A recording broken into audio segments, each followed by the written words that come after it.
Hi, and welcome back to David Pattinson's Accused Friends podcast edition. I wanted to address this concept of the phrase, why can't we let the virus rip? Because whenever you hear members of the government talking about the virus or members of the media, they're always saying, hey, we've got to take these oppressive, unconstitutional, authoritarian, tyrannical actions because we can't let the virus rip. And immediately the public fall into line and say, no one's saying let the virus rip. And everyone in the media is saying, look, I'm not saying let the virus rip. And someone even texted me the other day who I don't even know. And they said, look, David, I'm not saying just let the virus rip. And it got me thinking about, why can't we just let the virus rip? What would happen if we did let the virus rip? And of course, we're lucky enough in the world to have some great case studies of countries that have let the virus rip. Countries like Sweden have let the virus rip, and they have fewer deaths than we do. They don't have any NHS getting overwhelmed.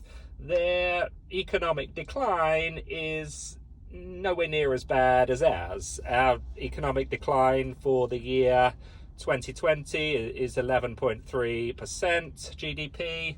That's negative 11.3%. And then Sweden's, I think, is like minus 3.4%. So we're 3 times worse off by not letting the virus rip economically than if we did let the virus rip. And of course, on the death front, we are worse off again. And people say, well, David, we've got a different climate to Sweden. Of course, Sweden's a cold country, we're a warm country. Okay, why don't we look at Brazil? They are no worse off by letting the virus rip than we are. In fact, they're better off. What about Japan? Japan's a pretty similar sized country to Great Britain geographically. The only downside for them is they have double the population than we do, and yet they have far fewer deaths by letting the virus rip than by not letting the virus rip. So why are we so afraid of not only letting the virus rip, but talking about letting the virus rip? I haven't heard a single person say, yeah, let's give a go to letting the virus rip. So maybe in this podcast, it's nice for me to be the first person in the country to say that. There's another phrase used by government through this crisis, which is used by Boris Johnson and Matt Hancock, which is, look, we've got to keep doing these lockdowns, we've got to keep doing these tiers because we don't want to undo all our good work. And I don't dispute for a minute that the British people have made a ton of sacrifices through this crisis, far beyond anything they should have made. But what's the good work we've done? Surely a definition of good work is work that results in a good achievement. What's the good achievement we've achieved through this crisis? How many lives have we actually saved? We don't know. We never talk about it. We talk about how many lives we've lost, but that's not good work, is it? We talk about all these more and more cases we've got, but that's not good work, is it? We talk about all the hundreds of billions of new debt we've taken on, but that's not good work, is it? We talk about all the job losses that are occurring in the country. We talk about all the social unrest and unhappiness that's occurring, but how's any of that good work? Surely we should stop doing all this good work and start doing some, other kind of work that yields much, much better results. Which countries in the world have fared worse in the coronavirus than Great Britain? I can't think of too many off the top of my head. A lot of people talk about the United States as being one because they have more deaths than anyone else. But of course, the United States has 5 times higher a population of Great Britain. So you'd have to look at those death numbers on a relative to the population basis. USA's debt through this crisis is significantly higher in Britain's. I'll definitely grant you that. And of course, the UK is tied to the US dollar as the world's reserve currency. So any negativity that's happening in the US is going to happen, of course, by extension, to Great Britain. So I think we need to push back strongly on these absolutely nonsense phrases of letting the virus rip and, not undoing all our good work and try to think about what would happen if we did the opposite in both cases. And also, why are we so afraid of saying this? Why are we so afraid of coming out and say, yeah, you know what, let's start undoing all our good work. Maybe we'll get some better results, as a consequence. We've had Rishi this week talking about extending the furloughs. Do you remember when he was just trying to extend, he was just having them till October? And he said, yeah, October's when they'll end. Then it was like December, and then it was like February, and I think now it's April. Anyone think they'll be extended again? Who knows? I also want to comment in this podcast on the Simon Dolan legal challenge, which was quote unquote defeated by the Court of Appeals. And what was interesting, I suppose, about the whole Simon Dolan prosecution of the government for the unlawful lockdown was that it never actually reached a point where the evidence was presented in court. The whole defeat of the Simon Dolan legal challenge was that it never made it to court. And so it's presented as a defeat in court when it didn't actually make it to court. And I've noticed over the last sort of 10 years or so how courts have become more and more afraid of challenging government tyranny, of rejecting government tyranny, because the tyranny has gotten more and more egregious and the courts have gotten more and more timid. And so rather than confront government tyranny, the courts choose to ignore government tyranny. Rather than prosecute the government and find the government guilty of criminality, courts choose to facilitate government criminality, and they do it under the obsequious language of, we don't want to get involved in politics. And of course, courts and judges don't get involved in politics. They make judgments which have political consequences. So whenever you hear a court say, we don't want to get involved in politics, what they're really saying is, we don't want the political consequences of the judgment we're going to have to make in this court case. And, I could give you different examples of this, but I don't want to get bogged down in it now. What's happened with the Simon Dolan legal challenge is the government have slow-walked this prosecution the whole way through, and they've been supported by the courts. They've been supported by judges. I mean, the first judge in the High Court said, we don't even think there's a case to be argued. Then the next judge says, there is a case to be argued, but, we're not going to bother arguing it now.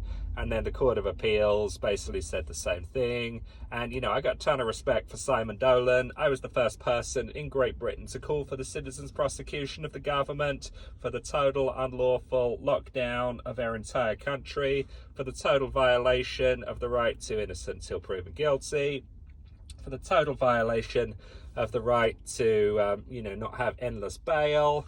And, it's been government criminality en masse since March.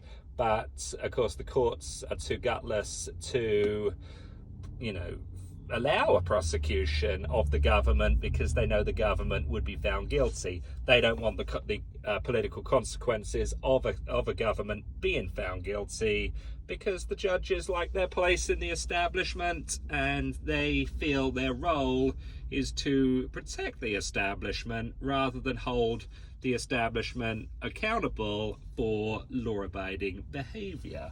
And of course, if you allow government criminality to occur, if you allow government criminality to not be confronted, what are you going to get in the future? You're going to get more government criminality, aren't you? And this brings me on to this concept of COVID-20. And a lot of people have been contacting me, say, David, you're always talking about lockdown 1, lockdown 2, lockdown 3, and it's getting pretty tiresome. Why can't you talk about something else? And so, I said, I'm going to talk about COVID-20. And people are probably thinking, David, what the hell's COVID-20? Well, COVID-20 is the next coronavirus, isn't it? I mean, it's once you get the vaccine for COVID-19, once you get herd immunity for COVID-19, what happens the next time we have a virus that we don't know anything about, a virus that the NHS can't cope with? a virus that, is spreading thick and fast and is wiping out elderly people. Well, we know exactly what's going to happen, don't we? We're going to get more lockdown. We're going to get more tears. We're going to get more government tyranny. We're going to get more government lawlessness. We're going to get more closing down of businesses. We're going to get more violations of British civil liberties. They're already talking about lockdown 3 in January, because we just wrapped up lockdown 2 at the start of December. So COVID-20 is in the future, or some other virus. They probably just call it COVID-20. If you're a business person, how are you supposed to plan a business for the future when you know that the government can come in at any moment for any reason, without any legal consequence, and shut your business down, seize your property, seize your wealth? And I can't imagine any business people with a brain that can function will be planning to set up a business, going forward, that relies on significant capital investment. Think about all the children in our country that have seen their parents' business suffer through this crisis. Maybe children whose parents run a restaurant, run a pub, run a hospitality venture. They keep getting shut down. They keep being told you can open up. They keep being told you got shut down again. How many of those children are going to grow up thinking, yeah, I really got to emulate my parents being in hospitality? Those parents are telling their kids, whatever you do in life, son or daughter, don't get involved in hospitality. Don't get involved in a business that the government can come and shut down at any moment. So I think the social and economic consequences of the lockdown will be far-reaching, in terms of a generational sense. Be going on years and years, and with deadly consequences, which of course we never discuss. We don't discuss any of this in the media, because the media are here to prop up the establishment, to be cheerleaders for government tyranny, rather than stand up against government tyranny, representing the rights of the people. I think if you get a job as a mainstream journalist these days, I'm pretty sure the application form says there's some sort of disclosure which says, you're here to represent the government. You are not here to represent the interests of the people. I want to end on the topic of Brexit, and we're coming up to the December 31st deadline, which some people think after 4.5 years this is the big moment. We're going to get out of the economic structures of the European Union and out of the legal structures of the European Union, because our MEPs have already left. They are no longer there, so we're kind of out of the representation portion of the EU, but we're not out of the obligation portion of the EU. And I'm going to make a prediction that this is going to be another total and complete sellout by the Conservative Party, because there's no group in Great Britain more opposed to Brexit than the Conservative Party. And it must be tough being a Conservative member and a Conservative politician these days, because you just have to spend your absolute whole time lying to the British people. You have to lie about how the lockdown is so necessary, even though these other countries that don't have it are doing better than us. You have to talk about how the lockdown's going to be ending soon, even though everyone knows it's not. You need to talk about how you want to get Brexit done, even though the party is totally opposed to it. You need to talk about how, if you elect us, we're going to get Brexit done. And, it's just more lies on top of lies on top of lies. And, some people listening to this may be thinking, hey, don't worry, David, it's going to be a no-deal Brexit. We're going to be totally out of it. But, I beg to differ. I have no confidence in Boris Johnson's integrity. I have no confidence in Boris Johnson's word. And if there's one person that's going to sell out Britain, even more than Theresa May tried to do, I think it's going to be Boris Johnson, just because he's a member of the Conservative Party. That's what you have to do to be a member of the Conservative Party. You have to be anti-Brexit. you have to be prepared to sell out Britain's interests. And of course, this deal that they're going to announce, I anticipate, is going to be worse than EU membership. At least with EU membership, we had MEPs that could vote on legislation in the EU Parliament, and we had a say in how EU laws were going to be made that were going to affect the British people. But of course, now we don't have that. We have what's called taxation without representation. It's a phrase I learned when I was living in Washington, DC, and it's on all the car number plates there, because Washington, DC is not a state. They do not have representation in the US Congress, and it's a nickname they people of DC use to describe their state of affairs. And it's the same as Britain. We're obligated to follow EU laws and regulations and economic conditions, but we do not have a say in the European Parliament. And this is not Brexit. And the reason I'm bringing this up at the end of this podcast is I think this could be a real trigger for major political unrest and change in Great Britain finally, that is going to bring an end to all this lockdown nonsense. I was an advocate for the Brexit Party back in, when was it, 2019, it was about a year ago. I applied to be a candidate for them, even though they didn't end up choosing me because they said I was too tough. And the argument against the Brexit Party was that you vote for Brexit Party, you get Labour, you get Jeremy Corbyn, and we couldn't afford Jeremy Corbyn. We just simply couldn't afford an extra 100 billion a year being spent.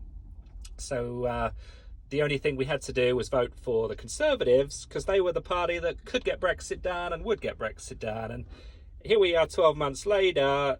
We couldn't afford 100 billion a year extra from Jeremy Corbyn, so we've got 400 billion and extra in new debt per year under Boris Johnson and Rishi.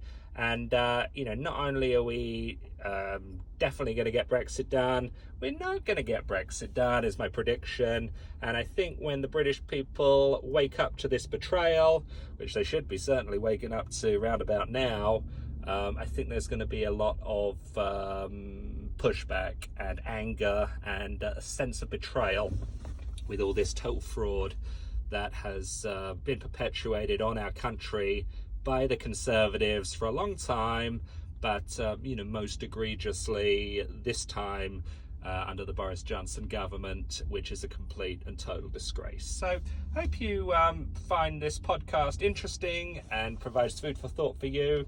Appreciate people listening to this, and we'll look forward to talking with you soon.